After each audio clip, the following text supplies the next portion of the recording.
আমরা মসজিদের ভিতরে একটু প্রবেশ করে দেখাবো। ভিতরে কত সুন্দর দেখুন, মাশাআল্লাহ, আলহামদুলিল্লাহ।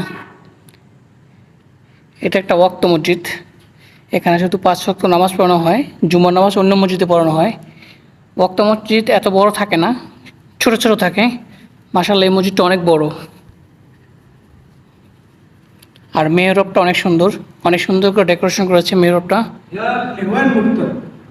شوف انت من هنا রাকিব শুভ, মাশাআল্লাহ মাশাআল্লাহ।